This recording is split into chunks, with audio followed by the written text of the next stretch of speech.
ਵਾਹਿਗੁਰੂ ਸਾਹਿਬ JIO. ਸ਼ਲੋਕ ਮਹਲਾ ਪਹਿਲਾ। ਆਪੇ ਭਾਂਡੇ ਸਾਜਿਅਨ, ਆਪੇ ਪੂਰਨ ਦੇ। ਇਕ ਨੀ ਦੁੱਧ ਸਮਾਈਐ, ਇੱਕ ਚੁੱਲ੍ਹੇ ਰਹਿਣ ਚੜੇ। ਆਪੇ ਭਾਂਡੇ ਸਾਜਿਅਨ, ਆਪੇ ਪੂਰਨ ਦੇ। ਇੱਕ ਨੀ ਦੁੱਧ ਸਮਾਈਐ, ਇੱਕ ਚੁੱਲ੍ਹੇ ਰਹਿਣ ਚੜੇ। ਇੱਕ ਨਿਹਾਲੀ ਪੈ ਸਵੰਨ, ਇੱਕ ਉੱਪਰ ਰਹਿਣ ਖੜੇ। ਤਿਨਾ ਸਵਾਰੇ ਨਾਨਕਾ, ਜਿਨ ਕੋ ਨਦਰ ਕਰੇ। ਮਹੱਲਾ ਦੂਜਾ। ਆਪੇ ਸਾਜੇ ਕਰੇ ਆਪ, ਜਾਈ ਭੇ ਰਖੈ ਆਪ। ਤਿਸ ਵਿੱਚ ਜੰਤ ਉਪਾਏ ਕੈ, ਦੇਖੈ ਥਾਪ ਉਥਾਪ। ਕਿਸ ਨੂੰ ਕਹੀਐ ਨਾਨਕਾ, ਸਭ ਕਿਛ ਆਪੇ ਆਪ।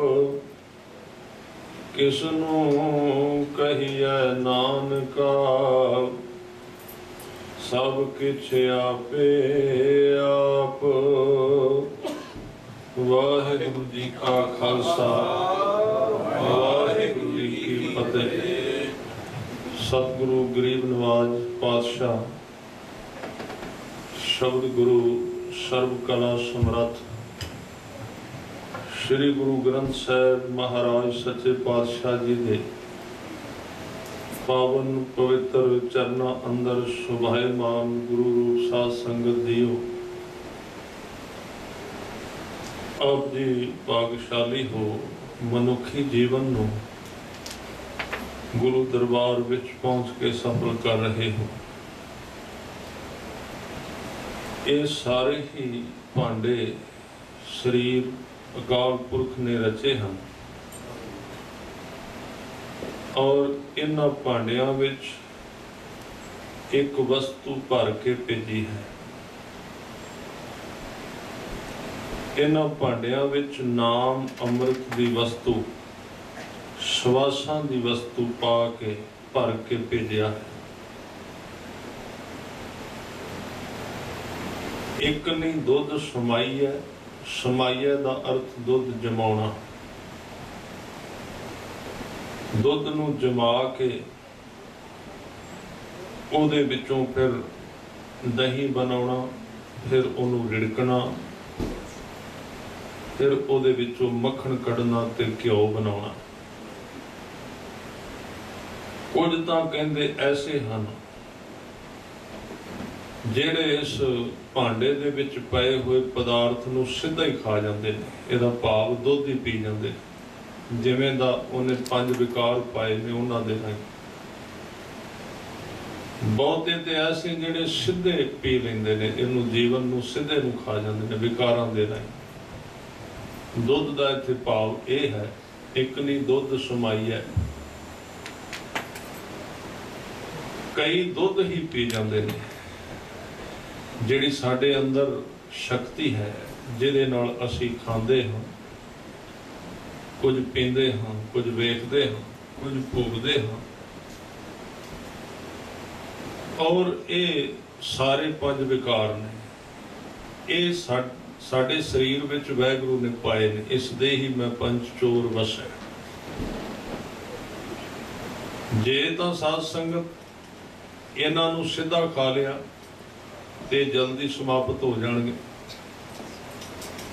ਜੇ ਇਸ ਨੂੰ ਰਿੜਕ ਕੇ ਇਹਦੇ ਵਿੱਚੋਂ ਤੱਤ ਕੱਢਿਆ, ਵਿਕਾਰਾਂ ਨੂੰ ਰਿੜਕ ਕੇ, ਇਸੇ ਸ਼ਕਤੀ ਦੇ ਵਿੱਚੋਂ ਹੀ ਅੰਮ੍ਰਿਤ ਆਉਣਾ ਹੈ। ਹੋਰ ਕੋਈ ਸ਼ਕਤੀ ਨਹੀਂ ਹੈ। ਜਿਹੜੀ ਸ਼ਕਤੀ ਭੋਗਾਂ ਵਿੱਚ ਗੁਆਚਦੀ ਹੈ, ਪਰਵਿਰਤ ਹੋ ਜਾਂਦੀ ਹੈ। ਜੇ ਉਹਨੂੰ ਸੰਭਾਲਿਆ ਜਾਏ ਤੇ ਉਹ ਕਈ ਗੁਣਾ ਵੱਧ ਜਾਏਗੀ। ਜਿਵੇਂ ਕੋਈ ਜ਼ਿਮੀਂਦਾਰ ਬੀਜ ਖਰੀਦ ਕੇ ਲਿਆਉਂਦਾ, ਜੇ ਤਾਂ ਉਹ ਬੀਜ ਹੀ ਖਾ ਜਾਏ ਤੇ ਫਿਰ ਤਾਂ ਉਹ ਸਾਧ ਸੰਗਤ ਬੀਜ ਤਾਂ ਬਿਲਕੁਲ ਥੋੜਾ ਹੈ, 1 ਕਿਲੋ ਹੈ। 1 ਏਕੜ ਵਿੱਚ 1 ਕਿਲੋ ਬੀਜ ਪੈਣਾ। ਜੇ ਕੋਈ ਲਾਲਚ ਕਰਕੇ ਉਸ ਬੀਜ ਨੂੰ ਖਾਣ ਲੱਗ ਪਵੇ, ਇੱਕ ਤੇ ਉਹ ਫਿਰ ਜ਼ਮੀਨ ਵਿੱਚ ਬੀਜ ਨਹੀਂ ਸਕੇਗਾ, ਕੁਝ ਪਹਿਲਾਂ ਹੀ ਖਾ ਜਾਏਗਾ ਸਮੇਂ। ਇਸੇ ਤਰ੍ਹਾਂ ਸਾਨੂੰ ਜੀਵਨ ਜਿਹੜਾ ਮਿਲਿਆ ਸਿਰਫ ਬੀਜ ਰੂਪ ਹੈ। ਹੁਣ ਜਿਹੜਾ ਸਾਡਾ ਜੀਵਨ ਹੈ ਸਿਰਫ ਬੀਜ ਰੂਪ, ਛੋਟਾ ਬਿਲਕੁਲ। ਜੇ ਅਸੀਂ ਇਹਨੂੰ ਸਿੱਧਾ ਖਾਧਾ ਜਲਦੀ ਖਤਮ ਹੋ ਜਾਏਗਾ, ਪਰ ਜੇ ਇਸ ਜੀਵਨ ਨੂੰ ਨਾਮ ਦੀ ਧਰਤੀ ਵਿੱਚ ਬੀਜਿਆ, ਜਿਹੜੇ ਜ਼ਿਮੀਂਦਾਰ ਬੀਜ ਨੂੰ ਨਹੀਂ ਖਾਂਦੇ, ਬੜੀ ਹਿੰਮਤ ਕਰਨੀ ਪੈਂਦੀ, ਬੜਾ ਤਿਆਗ, ਨਹੀਂ ਤੇ ਲੁਭਾਏ ਮਾਣ ਹੈ ਉਹ ਬੀਜ ਵੀ ਪਹਿਲਾਂ ਖਾ ਕੇ ਵੇਖੋ। ਫਿਰ ਉਹ ਬੀਜਣ ਵਾਸਤੇ ਉਹਨਾਂ ਦੇ ਦਾਣੇ ਪਹਿਲਾਂ ਹੀ ਖਤਮ ਹੋ ਜਾਂਦੇ, ਬੀਜਣ ਵਾਸਤੇ ਬਚਦੇ ਨਹੀਂ। ਫਿਰ ਖੇਤ ਖਾਲੀ ਹੈ। ਗੁਰੂ ਸਾਹਿਬ ਨੇ ਇਸੇ ਨੂੰ ਕਿਹਾ, ਹੁਣ ਬੱਤੈ ਹਰ ਨਾਮ ਨਾ ਬੀਜਿਓ, ਅੱਗੇ ਭੁੱਖਾ ਗਿਆ ਖਾਏ। ਕਹਿੰਦੇ ਹੁਣ ਤਾਂ ਤੂੰ ਉਸ ਬੀਜ ਨੂੰ ਸਿੱਧਾ ਹੀ ਖਾ ਗਿਆ, ਇਹ ਜਲਦੀ ਖਤਮ ਹੋ ਜਾਣ ਵਾਲਾ ਹੈ, ਥੋੜੇ ਦਿਨਾਂ ਵਾਸਤੇ ਮਿਥਿਆ ਹੋਇਆ। ਪਰ ਜਿਨ੍ਹਾਂ ਨੇ ਇਹਨੂੰ ਬੀਜਿਆ, 1 ਕਿਲੋ ਦਾ ਕਈ ਮਣ ਨਿਕਲ ਆਇਆ ਉਸ ਖੇਤ ਵਿੱਚੋਂ। ਕਿਲੋ ਤੋਂ ਕਿੰਨੇ ਮਣ ਵੱਧ ਗਿਆ ਕਿ ਹੁਣ ਉਹ ਜਿਹੜਾ ਆਦਮੀ ਹੈ ਉਹਦੇ ਵਿੱਚੋਂ ਖਾ ਵੀ ਸਕਦਾ ਹੈ ਤੇ ਉਹਦੇ ਕੋਲ ਬਚਦਾ ਵੀ ਬੜਾ ਹੈ, ਬਚ ਵੀ ਬਹੁਤ ਜਾਏਗਾ। ਮੰਨ ਲਓ ਕਿਲੋ ਖਾ ਲਵੇ, ਜਿਹੜਾ ਪਹਿਲਾਂ ਸਿੱਧਾ ਕਿਲੋ ਖਾਣਾ ਸੀ ਉਹਦੇ ਵਿੱਚ ਨੁਕਸਾਨ ਸੀ, ਉਹਦੇ ਬੀਜ ਵੀ ਗਿਆ। ਪਰ ਜਦੋਂ ਬੀਜਿਆ ਤੇ ਕਈ ਮਣ ਨਿਕਲ ਆਇਆ, 40-50 ਮਣ, ਹਜ਼ਾਰਾਂ ਕਿਲੋ। ਉਹਦੇ ਵਿੱਚੋਂ 1-2 ਕਿਲੋ ਖਾ ਵੀ ਦਿਓ, ਦੂਜਿਆਂ ਨੂੰ ਵੀ ਵੰਡ ਦਿਓ, ਤਾਂ ਵੀ ਕੋਈ ਪਰਵਾਹ ਨਹੀਂ, ਫਿਰ ਵੀ ਕਿੰਨੇ ਕਿਲੋ ਬਚ ਗਿਆ। ਫਿਰ ਉਹਨੂੰ ਅੱਗੇ ਬੀਜ ਦਿੱਤਾ। ਇਸ ਤਰ੍ਹਾਂ ਉਹਦੀ ਅਮੀਰੀ ਵੱਧਦੀ ਗਈ, ਉਹਦੇ ਦਾਣੇ ਵੱਧਦੇ ਗਏ। ਇਹ ਹੈ ਜੁਗਤ। ਸਾਡੇ ਜੀਵਨ ਦੇ ਜਿਹੜੇ ਰਸ ਨੇ, ਹੁਣ ਕਾਮ, ਕ੍ਰੋਧ, ਲੋਭ, ਮੋਹ, ਹੰਕਾਰ, ਇਹ ਬੀਜ ਵਰਗੇ ਨੇ। ਜੇ ਤਾਂ ਅਸੀਂ ਇਹਨਾਂ ਨੂੰ ਤਿਆਗ ਕੇ ਬੀਜ ਦਿਆਂਗੇ, ਇਸੇ ਵਾਸ਼ਨਾ ਦੇ ਵਿੱਚੋਂ ਨਾਮ ਦਾ ਰਸ ਆਏਗਾ, ਹੋਰ ਕੋਈ ਵੱਖਰਾ ਨਹੀਂ ਹੈ। ਉਹਦਾ ਬਦਲਿਆ ਹੋਇਆ ਰੂਪ ਹੈ, ਬਾਹਰੋਂ ਨਹੀਂ ਆਉਂਦਾ। ਇਹ ਸਰੀਰ ਚਿੱਕੜ ਦਾ ਭਰਿਆ ਹੋਇਆ ਹੈ। ਗੁਰੂ ਸਾਹਿਬ ਕਹਿੰਦੇ, ਤਿਤ ਸਰ ਵਰੜੈ ਭਈ ਲੈ ਨਿਵਾਸਾ, ਪਾਣੀ ਪਾਵਕ ਤਿਨੈ ਕੀਆ। ਚਿੱਕੜ ਦੇ ਵਿੱਚੋਂ ਪੰਕਜ, ਉਹਦੇ ਵਿੱਚ ਚਿੱਕੜ ਪਿਆ ਹੋਇਆ ਸਾਰਾ, ਵਿਕਾਰ ਨੇ। ਚਿੱਕੜ ਨੂੰ ਸਿੱਧਾ ਵਰਤੋ ਤੇ ਬਦਬੂ ਹੈ, ਚਿੱਕੜ ਦੇ ਵਿੱਚੋਂ ਬਦਬੂ ਆ ਰਹੀ ਹੈ। ਪਰ ਉਸੇ ਚਿੱਕੜ ਦੇ ਵਿੱਚ ਕਮਲ ਦਾ ਬੀਜ ਸਿੱਟ ਦਿਓ, ਕਮਲ ਫੁੱਲ ਦਾ ਬੀਜ, ਉਹਦੇ ਵਿੱਚ ਉੱਗ ਪਏਗਾ, ਉਸ ਗਾਰੇ ਵਿੱਚ ਉੱਗੇਗਾ। ਤੇ ਉਹ ਜਿਹੜਾ ਕਮਲ ਦਾ ਫੁੱਲ ਹੈ, ਉਸ ਚਿੱਕੜ ਦੇ ਵਿੱਚੋਂ ਬਦਬੂ ਨੂੰ ਖਿੱਚੇਗਾ, ਆਪਣੇ ਵਿੱਚ ਖਾਏਗਾ, ਉਸ ਜੜ ਦੇ ਰਾਹੀਂ ਖਿੱਚੇਗਾ, ਤੇ ਖਿੱਚ ਕੇ ਜਦੋਂ ਉੱਤੇ ਫੁੱਲ ਤੱਕ ਜਾਏਗਾ, ਉਸ ਬਦਬੂ ਨੂੰ ਸੁਗੰਧੀ ਵਿੱਚ ਤਬਦੀਲ ਕਰ ਦੇਗਾ। ਜੀਵਨ ਬਦਲ ਗਿਆ ਸਾਰਾ। ਇਹ ਜੀਵਨ ਇੱਕ ਚਿੱਕੜ ਵਰਗਾ, ਬਦਬੂ ਨਾਲ ਭਰਿਆ। ਜੇ ਇਹਦੇ ਵਿੱਚ ਨਾਮ ਦਾ ਬੂਟਾ ਬੀਜਦੇ ਤੇ ਇੰਨੀ ਸੁਗੰਧੀ ਆ, ਤੇ ਸੰਸਾਰ ਵਾਲੀਆਂ ਸੁਗੰਧੀਆਂ ਤੇ ਉੱਥੇ ਕੁਝ ਵੀ ਨਹੀਂ। ਇਹ ਤੇ ਬਿਲਕੁਲ ਫਿੱਕਾ, ਵੇਖਾ ਬਨ ਪੀਕਾ, ਗੁਰੂ ਸਾਹਿਬ ਇਹਨੂੰ ਕਹਿੰਦੇ। ਹੁਣ ਜਿਨ੍ਹਾਂ ਨੇ ਉਹਨੂੰ ਵੇਖਿਆ ਦੂਜੇ ਰਸਤੇ ਨੂੰ, ਉਹ ਤੇ ਕਹਿੰਦੇ ਨੇ ਫਿੱਕਾ ਹੈ। ਹੁਣ ਜਿੰਨਾ ਚਿਰ ਦੇਖਿਆ ਨਹੀਂ, ਉਹ ਵਿਚਾਰਾ ਕਿਵੇਂ ਕਵੇ, ਉਹਦੇ ਵੱਸ ਦੀ ਗੱਲ ਨਹੀਂ। ਉਹਦੇ ਵਾਸਤੇ ਇਹ ਦੁਨੀਆ ਹੈ, ਇਹ ਸੰਸਾਰ ਹੈ, ਤੇ ਉਹਦੇ ਵਾਸਤੇ ਛੱਡਣਾ ਔਖਾ ਹੈ। ਤਾਂ ਗੁਰਬਾਣੀ ਜਿਹੜੀ ਉਕਸਾਉਂਦੀ ਹੈ ਉਸ ਦੁਨੀਆ ਵਾਸਤੇ, ਕਿ ਤੂੰ ਇਸ ਮਾਸ ਮਿੱਟੀ ਦੀ ਦੁਨੀਆ ਵਿੱਚੋਂ ਬਾਹਰ ਨਿਕਲ। ਇੱਥੇ ਤੈਨੂੰ ਬਦਬੂ ਦਾ ਵੀ ਹੁਣ ਪਤਾ ਨਹੀਂ ਰਿਹਾ ਵੀ ਬਦਬੂ, ਇੰਨੇ ਸਮੇਂ ਤੂੰ ਰਹਿਣ ਲੱਗ ਪਿਆ ਵੀ ਤੂੰ ਇਹਨੂੰ ਸੁਗੰਧੀ ਸਮਝਣਾ। ਸਰੀਰ ਬਦਬੂ ਹੈ ਨਾ, ਕਿੰਨਾ ਕੁਝ ਵਿਕਦਾ ਇਹਨੂੰ ਸੁਗੰਧਿਤ ਰੱਖਣ ਵਾਸਤੇ। ਆਦਮੀ ਨੇ ਜੋੜ ਕੇ ਰੱਖਿਆ ਹੋਇਆ ਘਰ ਵਿੱਚ, ਉਹਨੂੰ ਪਤਾ ਵੀ ਹਰ ਇੱਕ 24 ਘੰਟਿਆਂ ਬਾਅਦ ਜੇ ਇਹਨੂੰ ਨਾ ਸਾਫ਼ ਕੀਤਾ, ਜੇ ਇਹਦੇ ਉੱਤੇ ਸੁਗੰਧੀ ਨਾ ਛਿੜਕੀ, ਇਹਨੇ ਕਿਤੇ ਬਹਿਣ ਨਹੀਂ ਦੇਣਾ ਦੂਸਰਿਆਂ ਦੇ ਵਿੱਚ, ਬਦਬੂ ਆਉਣ ਲੱਗ ਪੈਗੀ ਇਹਦੇ ਵਿੱਚ। ਔਰ ਮੈਂ ਇੱਕ ਹੋਰ ਬੇਨਤੀ ਕਰਦੇ ਹਾਂ, ਜੇ ਸਰੀਰ ਦੇ ਵਿੱਚ ਬਦਬੂ ਨਹੀਂ ਆਉਂਦੀ ਤੇ ਸਿਰਫ ਇਸ ਕਰਕੇ ਨਹੀਂ, ਵਿੱਚ ਨਾਮ ਹੈ ਬੰਦੇ ਦੇ, ਆਤਮਾ ਹੈ। ਉਹ ਵਿੱਚ ਹੈ। ਜਿੱਦਣ ਵਿੱਚੋਂ ਨਿਕਲ ਗਿਆ 4 ਦਿਨ ਉਸ ਸਰੀਰ ਨੂੰ ਰੱਖ ਕੇ ਵੇਖ ਲੈਣਾ, ਕੋਲੋਂ ਨਹੀਂ ਲੰਘਿਆ ਜਾਏਗਾ, ਇੰਨੀ ਬਦਬੂ ਆਵੇਗੀ। ਜਿਸ ਸਰੀਰ ਨੂੰ ਵੇਖ ਕੇ ਅਸੀਂ ਅੱਜ ਨਾਮ ਨੂੰ ਭੁਲਾ ਦਿੱਤਾ, ਇਹਦੇ ਵਿੱਚ ਜੇ ਸਟੈਂਡ ਕੀਤਾ ਗਿਆ ਹੈ ਜੀਵਨ ਨੂੰ, ਸਰੀਰ ਦੇ ਵੀ ਜਿੰਨੇ ਭੋਗ ਨੇ ਉਹ ਸਰੀਰ ਕਰਕੇ ਨਹੀਂ ਹਨ, ਉਹ ਵੀ ਆਤਮਾ ਕਰਕੇ, ਉਹ ਵੀ ਨਾਮ ਕਰਕੇ, ਉਹ ਵੀ ਨਾਮ ਕੋਲੋਂ ਉਧਾਰੀ ਸ਼ਕਤੀ ਲੈਂਦੀ। ਵਾਸ਼ਨਾ ਤਾਂ ਜਾਗਦੀ। ਮੁਰਦਿਆਂ ਵਿੱਚ ਕਿੱਥੇ ਵਾਸ਼ਨਾ ਹੁੰਦੀ? ਮਰ ਗਿਆ ਜਦੋਂ, ਕਿੱਥੋਂ ਆਏਗੀ? ਵਿੱਚੋਂ ਨਿਕਲ ਗਈ ਦਾਤ, ਵਿੱਚੋਂ ਦਾਨੀ ਚਲਾ ਗਿਆ ਜਿਹੜਾ ਵਿਕਾਰਾਂ ਨੂੰ ਵੀ ਦਾਨ ਦਿੰਦਾ ਰੋਜ਼, ਇੰਨਾ ਬੇਪਰਵਾਹ ਹੈ। ਉਹ ਅੰਦਰ ਹੈ। ਗੁਰੂ ਸਾਹਿਬ ਦਾ ਮਤਲਬ ਉਹਨੂੰ ਜਗਾ। ਇਹ ਜਿਹੜਾ ਸਰੀਰ ਹੈ, ਇਹ ਤਾਂ ਸਿਰਫ ਵਿਕਾਸ ਦਾ ਇੱਕ ਸਾਧਨ ਸੀ, ਕੁਦਰਤ ਨੇ ਬਣਾਇਆ। 2 ਚੀਜ਼ਾਂ ਨੇ ਇਹਦੇ ਵਿੱਚ, ਵਿਕਾਸ ਤੇ ਨਿਕਾਸ। ਸਰੀਰ ਤਾਂ ਬਣਾਇਆ ਸੰਸਾਰ ਦਾ ਵਿਕਾਸ ਹੁੰਦਾ ਰਹੇ, ਸੰਸਾਰ ਅੱਗੇ ਵਧੀ ਜਾਏ, ਸੰਸਾਰ ਦੇ ਵਿੱਚ ਕੰਮ ਕਰਦਾ ਰਹੇ ਬੰਦਾ, ਤੇ ਦੂਸਰਾ ਨਿਕਾਸ ਹੈ। 2 ਹੀ ਰਾਹ ਨੇ ਸਰੀਰ ਦੀਆਂ ਬਿਮਾਰੀਆਂ ਬਾਹਰ ਕੱਢਦਾ। ਗਲਤੀ ਕੀ ਹੈ ਜੀਵਨ ਦੀ? ਗਲਤੀ ਹੈ ਵੀ ਬੰਦਾ ਇਸ ਛੱਪੜੀ ਦੇ ਕਿਨਾਰੇ ਤੇ ਘਰ ਬਣਾ ਕੇ ਬੈਠ ਗਿਆ। ਗੁਰੂ ਸਾਹਿਬ ਉੱਥੋਂ ਉਠਾਉਣਾ ਚਾਹੁੰਦੇ ਨੇ। ਕਹਿੰਦੇ ਤੇਰੇ ਅੰਦਰ ਉਸ ਹਿਰਨ ਵਰਗੀ ਸੁਗੰਧੀ ਹੈ ਜਿਹੜਾ ਸਾਰੀ ਉਮਰ ਨਹੀਂ ਉਸ ਨੂੰ ਪਾ ਸਕਦਾ, ਪ੍ਰਾਪਤ ਨਹੀਂ ਕਰ ਸਕਦਾ। ਸ਼ਿਕਾਰੀ ਮਾਰ ਕੇ ਉਹਨੂੰ ਕੱਢ ਕੇ ਲੈ ਜਾਂਦਾ ਹੈ। ਸ਼ਿਕਾਰੀ ਨੂੰ ਪਤਾ ਹੈ, ਉਹ ਸ਼ਿਕਾਰ ਕਰਦਾ, ਉਹਦਾ ਚੀਰ ਕੇ ਉਹਦੀ ਨਾਭੀ ਵਿੱਚੋਂ, ਧੁਨੀ ਵਿੱਚੋਂ ਕਸਤੂਰੀ ਨੂੰ ਕੱਢ ਲੈਂਦਾ। ਬੜੀ ਤੇਜ਼ ਸੁਗੰਧੀ ਹੈ ਉਹਦੇ ਵਿੱਚ। ਜੇ ਕਿਸੇ ਦੇ ਹੱਥ ਨੂੰ ਲੱਗ ਜਾਏ ਕਈ ਦਿਨ ਸੁਗੰਧੀ ਨਹੀਂ ਜਾਂਦੀ। ਕਹਿੰਦੇ ਵਿਕਾਰਾਂ ਨੂੰ ਪਤਾ ਤੇਰੀ ਸੁਗੰਧੀ ਕਿੱਥੇ ਕਰਕੇ ਹੈ, ਉੱਥੇ ਸਿੱਧਾ ਹੱਥ ਪਾਉਂਦੇ ਨੇ, ਉੱਥੇ ਛੁਪੀ ਹੋਈ ਇਹਦੀ ਸੁਗੰਧੀ। ਉਸ ਨੂੰ, ਉਸ ਸੁਗੰਧੀ ਨੂੰ ਖਾ ਜਾਂਦੇ ਨੇ, ਆਦਮੀ ਫਿੱਕਾ ਹੋ ਜਾਂਦਾ ਬਿਲਕੁਲ। ਹਰ ਇੱਕ ਭੋਗ ਵਿਅਕਤੀ ਨੂੰ ਯਤੀਮ, ਕੰਗਾਲ, ਪਿੰਗਲਾ ਬਣਾ ਕੇ ਰੱਖ ਦਿੰਦਾ ਹੈ। ਬਾਅਦ ਵਿੱਚ ਉਹ ਖਬਰ ਮਿਲਦੀ ਹੈ, ਉਹ ਬਿਲਕੁਲ ਇੱਕ ਅਦ੍ਰਿਸ਼ਟ ਭਾਸ਼ਾ ਵਿੱਚ ਉਹ ਭੋਗ ਦੱਸ ਦਿੰਦਾ ਹੈ ਕਿ ਤੇਰੇ ਅੰਦਰੋਂ ਕੋਈ ਬਹੁਤ ਮਹਿੰਗੀ ਸਮੈਲ, ਸੁਗੰਧੀ ਖਾਧੀ ਗਈ ਹੈ, ਕੰਗਾਲ ਹੋ ਗਿਆ ਤੂੰ, ਬਿਲਕੁਲ ਯਤੀਮ, ਕੁਝ ਨਹੀਂ ਰਿਹਾ ਜਿਵੇਂ। ਬਸ ਗੁਰੂ ਸਾਹਿਬ ਨੇ ਕਿਹਾ ਉਹਦੀ ਵਰਤੋਂ ਠੀਕ ਕਰ, ਉਹਨੂੰ ਸੰਭਾਲ। ਨੈਨੋ ਨੀਂਦ ਪਰ ਦ੍ਰਿਸ਼ਟ ਵਿਕਾਰ, ਸਰਵਣ ਸੋਏ ਸੁਣ ਨਿੰਦ ਵਿਚਾਰ। ਰਸਨਾ ਸੋਈ ਲੋਭ ਮਿੱਠੇ ਸਾਧ, ਮਨ ਸੋਇਆ ਮਾਇਆ ਵਿਸਮਾਦ। ਇਸ ਗ੍ਰਹਿ ਮੈਂ ਕੋਈ ਜਾਗਤ ਰਹੇ। ਇਹਦੇ ਵਿੱਚ ਜਾਗੇ ਕੌਣ? ਜੇ ਗੁਰੂ ਜਗਾਏ ਨਾ, ਕੌਣ ਜਾਗੇ? ਸਰੀਰ ਤੇ ਜਾਗੇ, ਆਪਾਂ ਸੁੱਤੇ ਹੋਏ। ਇਸ ਗ੍ਰਹਿ ਮੈਂ, ਗ੍ਰਹਿ ਦਾ ਅਰਥ ਹੈ ਘਰ, ਇਸ ਸਰੀਰ ਰੂਪੀ ਗ੍ਰਹਿ ਦੇ ਵਿੱਚ ਕੋਈ ਜਾਗ ਪਵੇ।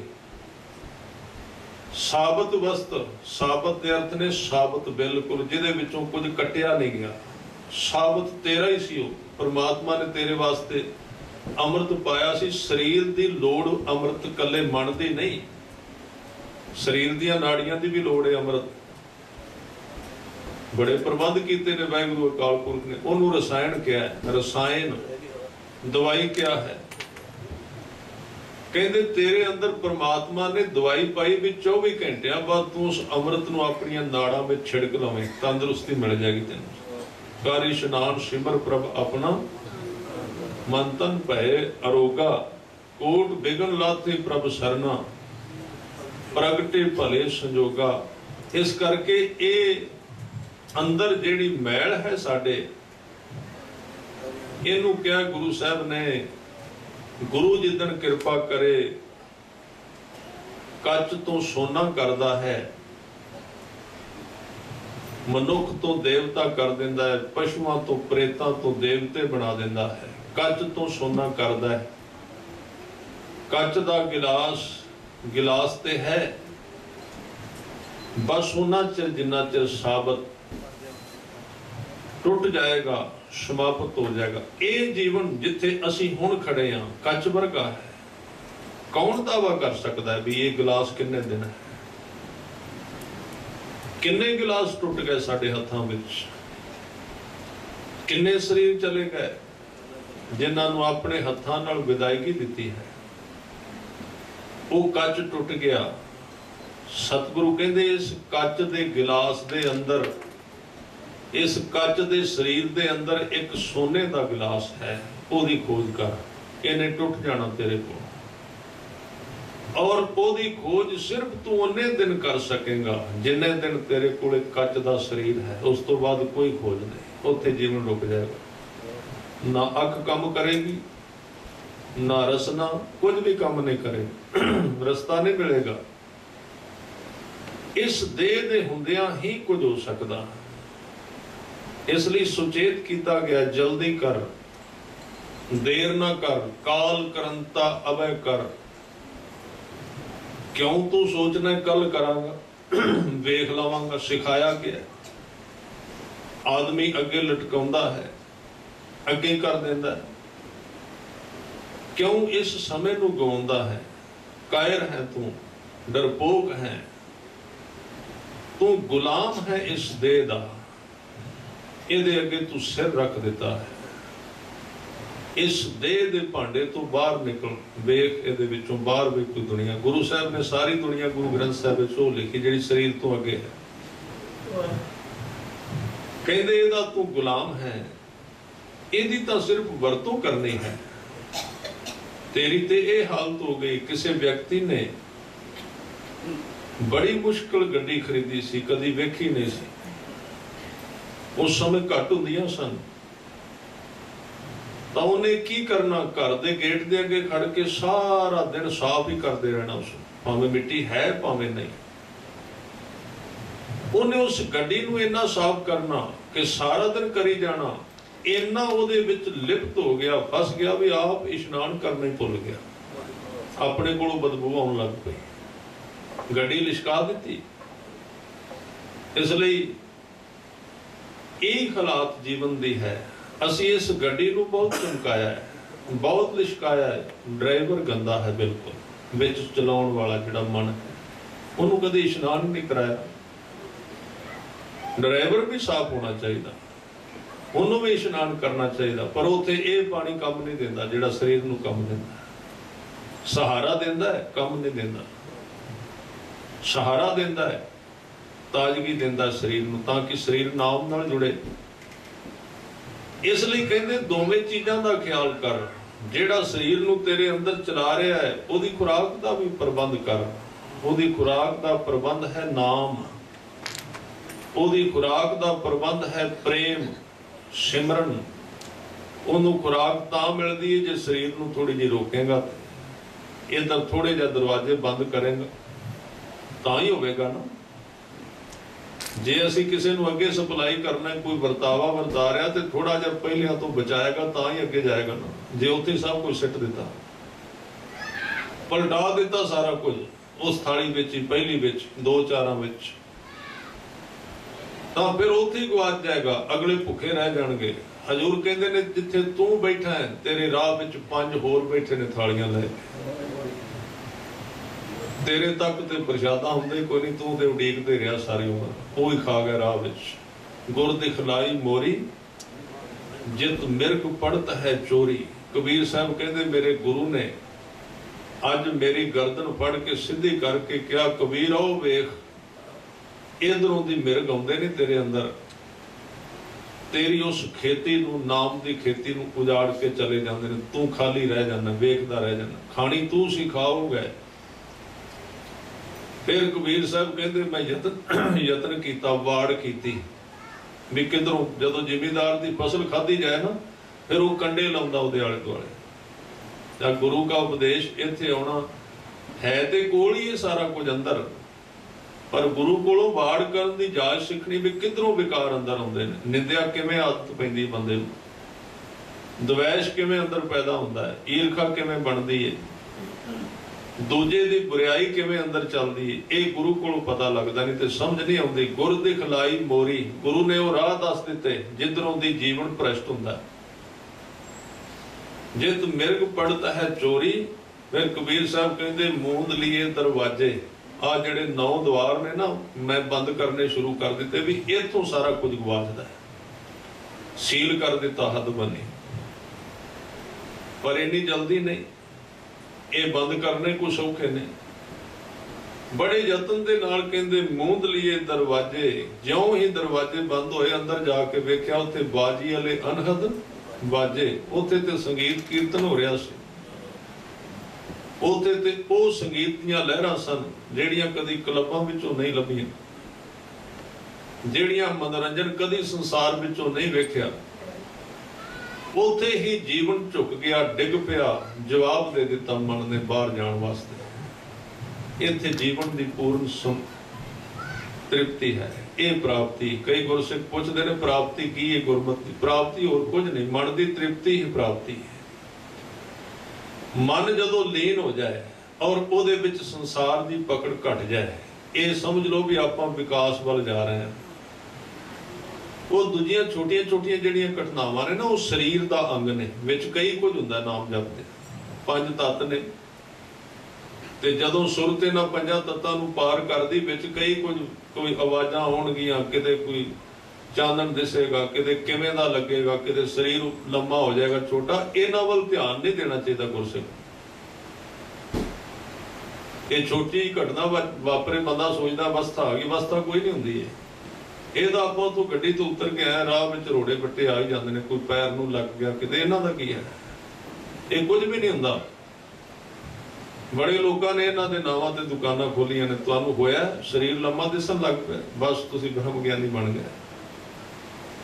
ਇਹ ਤਾਂ ਜਦੋਂ ਕੋਈ ਵੀ ਤੁਸੀਂ ਕੰਮ ਕਰੋਗੇ, ਹਰਕਤਾਂ ਹੋਣਗੀਆਂ ਸਰੀਰ ਵਿੱਚ, ਕਿਸੇ ਤਰ੍ਹਾਂ ਦਾ ਵੀ ਕੰਮ। ਆਪਾਂ ਕਈ ਲੈ ਕੇ ਗੋਡੀ ਕਰਨੀ ਸ਼ੁਰੂ ਕਰਦੀ, ਸਰੀਰ ਵਿੱਚ ਕਿੰਨੀਆਂ ਹਰਕਤਾਂ ਹੁੰਦੀਆਂ।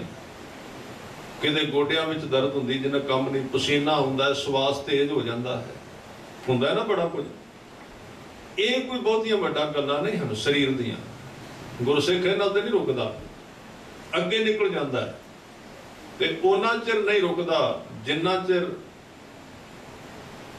ਕਬੀਰ ਸਾਹਿਬ ਨੂੰ ਕਿਸੇ ਕਿਹਾ ਸੀ ਵੀ ਹੁਣ ਭਗਤ ਬਣ ਗਏ, ਹੁਣ ਲੋਕ ਆਉਣ ਲੱਗ ਪਏ ਨੇ, ਛੱਡ ਦਿਓ ਖਹਿੜਾ ਹੁਣ ਰੱਬ ਦਾ। ਅਜੇ ਰੁਕੇ ਨਹੀਂ, ਕਿਉਂਕਿ ਭਗਤ ਵੀ ਕਈ ਤਰ੍ਹਾਂ ਦੇ ਆਪੋ ਆਪਣੇ ਥਾਂ ਤੇ ਰੁਕ ਜਾਂਦੇ ਨੇ ਵੀ ਛੱਡੋ ਬਹੁਤ ਹੋ ਗਿਆ, ਠੀਕ ਹੋ ਗਿਆ, ਹੁਣ ਲੋਕਾਂ ਵਿੱਚ ਚੰਗੀ ਚਰਚਾ ਹੋ ਗਈ, ਕੀ ਲੋੜ ਹੈ ਅੱਗੇ ਜਾਣ ਦੀ। ਕਬੀਰ ਸਾਹਿਬ ਨੇ ਕਿਹਾ ਨਹੀਂ, ਮੈਂ ਉਹਨਾਂ ਚਿਰ ਨਹੀਂ ਬਹਿਣਾ ਜਿੰਨਾ ਚਿਰ ਮੈਂ ਰੱਬ ਦੇ ਸਿੰਘਾਸਨ ਤੇ ਉਹਦੇ ਨਾਲ ਨਹੀਂ ਬਹਿੰਦਾ ਜਾ, ਬਿਲਕੁਲ ਨਾਲ। ਉਹਨਾਂ ਚਿਰ ਰਾਹ ਵਿੱਚ ਕਿਤੇ ਨਹੀਂ ਰੁਕਣਾ। ਵੇਖੋ ਕਿੰਨੀ ਜ਼ੋਰਤ ਸੀ ਉਹਨਾਂ ਨੂੰ, ਬੇਪਰਵਾਹ ਬਹੁਤ ਸਨ। ਉਹਨਾਂ ਨੇ ਕਿਹਾ ਵੀ ਜਿੱਦਣ ਸਿੰਘਾਸਨ ਆਇਆ ਨਾ ਮੇਰੇ ਸਾਹਮਣੇ, ਉਹਦੇ ਉੱਤੇ ਚੜ੍ਹ ਕੇ ਉਹਨੂੰ ਚੰਗੀ ਤਰ੍ਹਾਂ ਮਿਲ ਕੇ, ਮਿੱਤਰ ਬਣਾ ਕੇ, ਉਹਦੀ ਗੋਦ ਵਿੱਚ ਸਿਰ ਰੱਖ ਕੇ ਤੇ ਫਿਰ ਕਬੀਰ ਨੇ ਬਹਿਣਾ, ਉਸ ਤੋਂ ਪਹਿਲਾਂ ਨਹੀਂ। ਫਿਰ ਸ਼ਬਦ ਵੀ ਕਿਹਾ ਵੀ ਜਿੱਦਣ ਚੜ੍ਹੇ, ਉਦਣ ਕਿਹਾ ਅਬ ਤੋਂ ਜਾਏ ਚੜ੍ਹੇ ਸਿੰਘਾਸਨ, ਚੜ੍ਹ ਗਏ ਕਹਿ ਦਿੱਤਾ। ਇੱਕ ਭਗਤ ਹੈ ਇਸ ਤਰ੍ਹਾਂ ਦਾ ਜਿਹੜਾ ਠੋਕ ਕੇ ਦਾਅਵਾ ਵੀ ਕਰ ਦਿੰਦਾ ਹੈ ਗੁਰੂ ਗ੍ਰੰਥ ਸਾਹਿਬ ਵਿੱਚ। ਉਹਦੇ ਵਿੱਚ ਸਮਰੱਥਾ ਜ਼ਿਆਦੀ ਹੈ, ਕਹਿਣ ਵਿੱਚ ਕੋਈ ਐਬ ਨਹੀਂ। ਸਾਨੂੰ ਤਾਂ ਗੁਰੂ ਸਾਹਿਬ ਨੇ ਕਿਹਾ ਵੀ ਜੇ ਥੋੜਾ ਜਿਹਾ ਹਿਲਜੁਲ ਹੋਈ ਤੇ ਦੱਸੀ ਨਾ, ਕਿਉਂਕਿ ਆਪਾਂ ਕਮਜ਼ੋਰ ਆ, ਕੱਚੇ ਆ ਅੰਦਰੋਂ, ਸਾਡਾ ਸਿਸਟਮ ਹਿਲ ਜਾਏਗਾ। ਰੋਕਿਆ ਹੈ ਆਮ ਬੰਦੇ ਨੇ। ਕਬੀਰ ਸਾਹਿਬ ਤੇ ਇੰਨੀ ਕ੍ਰਾਂਤੀ ਵਿੱਚ ਚਲੇ ਗਏ ਨੇ ਕਿ ਸਿੱਧਾ ਵੀ ਐਲਾਨ ਕਰ ਦੇਣ ਮਿਲਿਆ ਮੈਨੂੰ ਅੱਜ, ਕੋਈ ਫਰਕ ਨਹੀਂ ਪਏਗਾ, ਕੋਈ ਹੰਕਾਰ ਨਹੀਂ ਆਉਣਾ, ਕੋਈ ਰਸ ਨਹੀਂ ਟੁੱਟਣਾ ਉਹਨਾਂ। ਅਬ ਤੋਂ ਜਾਏ ਚੜੇ ਸਿੰਘਾਸਨ, ਮਿਲੇ ਹੈ ਸਾਰੰਗ ਪਾਣੀ। ਕਹਿੰਦੇ ਇੱਕ ਘਟਨਾ ਹੋਰ ਵਾਪਰੀ ਏ। ਕਬੀਰ ਨੂੰ ਵੇਖ ਕੇ ਲੋਕਾਂ ਨੂੰ ਭੁਲੇਖਾ ਪੈਣ ਲੱਗ ਪਿਆ ਕਿਤੇ ਰੱਬ ਤੇ ਨਹੀਂ ਹੈ। ਰਾਮ ਕਬੀਰਾ ਏਕ ਭਏ ਹੈ, ਕੋਈ ਨਾ ਸਕੈ ਪਛਾਣੀ। ਪਹਿਚਾਨ ਨਹੀਂ ਆਉਂਦੀ ਵੀ ਕਬੀਰ ਬੈਠਾ ਕਿ ਰੱਬ ਬੈਠਾ ਹੋਇਆ, ਇੱਕ ਹੀ ਹੋ ਗਿਆ, ਦੋਵੇਂ ਇੱਕ ਜੇ। ਇਹ ਹੈ ਪ੍ਰਾਪਤੀ, ਸਿੱਧ ਲਿਖੀ ਹੋਈ ਹੈ ਗੁਰੂ ਗ੍ਰੰਥ ਸਾਹਿਬ ਵਿੱਚ।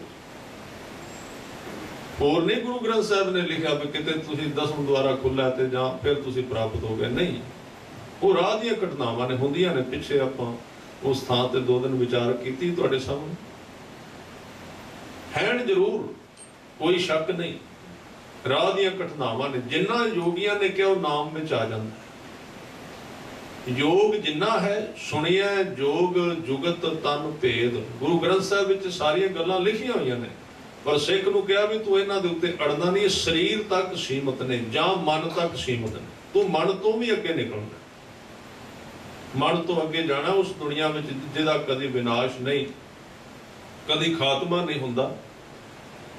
इस करके इस देह रूपी भांडे दे अंदर वाहिगुरु ने बीज पा के कलिया ते साडा जिहड़ा जीवन है वो सिर्फ भोग ते रुक गया, शरीर के भोग तक सीमित हो गया। कहते ने ये भी कर, पर ये तो अगे थोड़ा जिहा अख चुक के वेख, एक किनारा होर है, तू कदी गया ही नहीं उत्थे। ये नदी नूं पार करके अगे जा, उत्थे तत्त बदल जाते, दुनिया बदल जाती, उतों के स्वाद होर ने। इतों की खंड खांदिया ये खंड अका देंदी। हुण ते डर गए लोग, खंड के नेड़े भी नहीं लगते, खा खा के मिठे तो भजदे ने लोग। मौत दिसदी मिठे विचों, एक बड़ी बड़ी सिग्नल है। अज तो पहला, अज तो 20-50 साल पहला कदी धरती ते मनुख मिठे तो भजया नहीं, डरिया नहीं, पर अज उन्होंने शुगर विचों मौत दिसदी है, दौड़ गया उहदे तो। समा आवेगा जिवें लोग खंड तो भजदे ने, विकार तो भी इस तरह भजणगे, उहदे विच मौत सामने हो जाएगी, तकरीबन हो चुकी है। सतगुरु ने तां ही 4 बजर करैतां कहियां ने, पर अजे खाणगे खंड होर, अजे गुंजाइश बची थोड़ी जी। फिर कहते भी ये मिठा है ते इहदी वरतों पूरी पूरी कर। ये मिठा जिहड़ा शरीर नूं अका दिंदा है, तुसीं खाओगे ते जवाब दे दे कि रसना भी होर किन्ना कु खाइए, अक गया शरीर।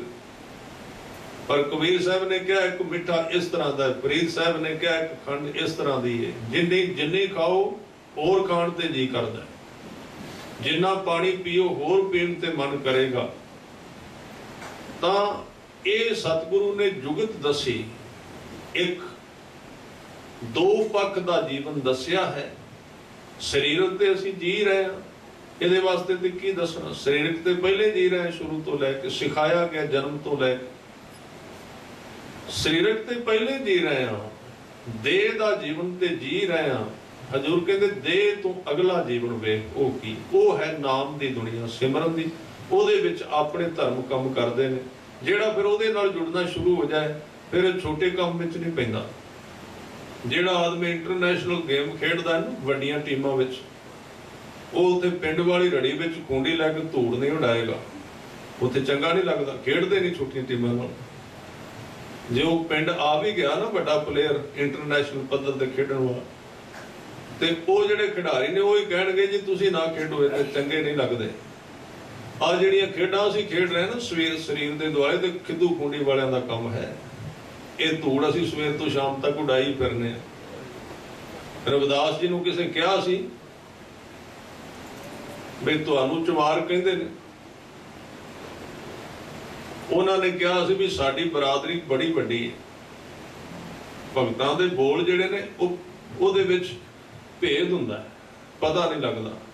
ਕਿਸੇ ਨੇ ਕਿਹਾ ਤੁਸੀਂ ਚਮਾਰ ਹੋ ਤੁਸੀਂ, ਕਹਿੰਦੇ ਅਸੀਂ ਕਿਉਂ, परमात्मा ने बनाई चमार ने सारे, दूजा आदमी नहीं बनाया।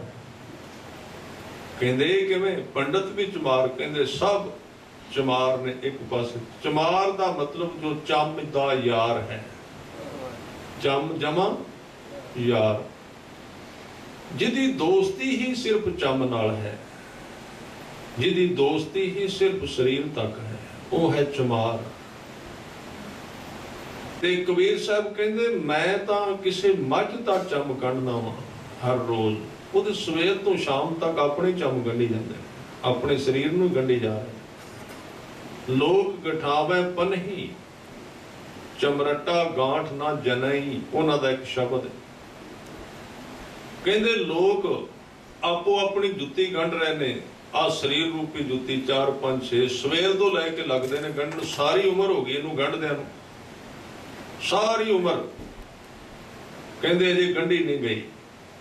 कहते हुण मैनू दसो भी चमार कौन है, तुसीं वड्डी जुत्ती गंढ दिओ, मैं छोटी जी गंढ दूं। ये तो सारी 8-10 इंच की है, वो है 5-6 इंच की जुत्ती। शरीर जिहड़ा वो भी चमड़े का बने, चम का बनिया है। तो ये सारियां दलीलां इस वास्ते दित्तियां गईयां कि मनुख देह की दुनिया दे विचों वरत के इहदी वरतों करके उस बाणी नाल जुड़े, जो गुरु ग्रंथ साहिब पातशाह विच लिखी हुई, वो तां जुड़िया जाएगा जे पहला देह का जीवन ठीक होया, जे पहला देह ठीक हुई, शरीर नूं असीं शुद्ध कर लिया। ਇਹ ਤਿੰਨ ਪ੍ਰਕਾਰ ਦਾ ਇਸ਼ਨਾਨ ਹੈ। ਸਰੀਰ ਦਾ ਇਸ਼ਨਾਨ, ਮਨ ਦਾ ਇਸ਼ਨਾਨ ਤੇ ਆਤਮਾ ਦਾ ਇਸ਼ਨਾਨ।